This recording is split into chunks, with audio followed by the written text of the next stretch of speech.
Praise the Lord. Welcome to Pray with Samuel. நாம கர்த்தரோடு செலவிடுகின்ற நேரத்தை எதற்காக பயன்படுத்தி கொண்டிருக்கின்றோம்? ஜெபிக்கிறோம், வேத வாசிக்கிறோம், ஆண்டவரோட பேசுகிறோம், நம்மளுடைய சூழ்நிலைகளை எல்லாம் சொல்கிறோம். அந்த மொமெண்ட் வரைக்கும் நமக்கு ரொம்ப ரெஃப்ரெஷிங்காகவும் நம்மளை பலப்படுத்துகிறதாயும் இருக்கிறது. ஆனால் அந்த டைம் ஆஃப் ப்ரேயருக்கு அப்புறம் திரும்பவும் உலக காரியங்களில் நம்ம ஃபோக்கஸ் பண்ண ஆரம்பிச்சிடுறோம். மற்றவங்க நம்மளை குறித்து பேசுகிறத நினச்சி கவலைப்படுறோம். நம்மளை இப்படி சொல்லிட்டாங்களே அப்படின்னு வருத்தப்படுறோம். நம்ம எதிர்பார்க்கின்ற காரியங்கள் நடக்காத பொழுது சோர்ந்து போயிடுறோம். நாம் ஜெபித்து கொண்டிருக்கின்ற காரியங்கள் தாமதமாய் கொண்டிருக்கும் பொழுதும் சோர்வடைஞ்சிடுறோம். நாம் இப்போ வரைக்கும் ஆண்டவருடைய சமூகத்தில் செலவழிக்கின்ற நேரம் எதற்காகனா நம்மளை சார்ஜ் பண்ணிக்கிறதுக்காக தான். திரும்பவும் உலக சூழ்நிலைகளுக்குள்ளாக நாம் மூழ்கி போகின்றோம். கர்த்தர் இன்னைக்கு நம்ம இடத்துல இருந்து எதிர்பார்ப்பது என்னன்னா, அவரோடு நாம் செலவிடுகின்ற இந்த நேரம், வேதம் வாசிப்பாக இருக்கட்டும், ஆராதனையாக இருக்கட்டும், ஜெபிப்பதாக இருக்கட்டும், ஆண்டவரோடு நீங்கள் பேசுகிறதாக கூட இருக்கட்டும், அந்த டைம் எல்லாமே நம்மளை உருவாக்கக்கூடியதாக இருக்க வேண்டும்.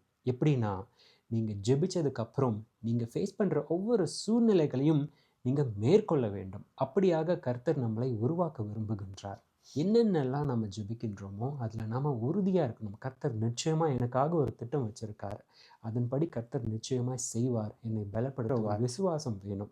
திரும்பவும் அந்த சூழ்நிலைகளை கண்டு நாம் பயப்படாமல் அதை மேற்கொள்கிறவர்களாய் நாம் காணப்பட வேண்டும்.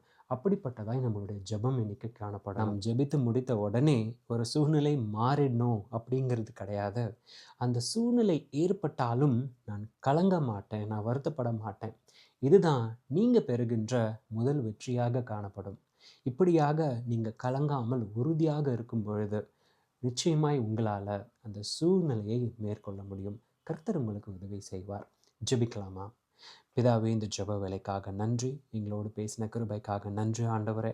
அப்பா, உம்முடைய சமூகத்தில் நாங்கள் செலவிடுகின்ற நேரமானது எங்களை பலப்படுத்த மட்டுமல்ல, எங்களுடைய சூழ்நிலைகளை நாங்கள் மேற்கொள்ளத்தக்கதாய் எங்களை உருவாக்குவதற்காக இருக்க வேண்டும் என்று நாங்கள் ஜெபிக்கின்றோம்.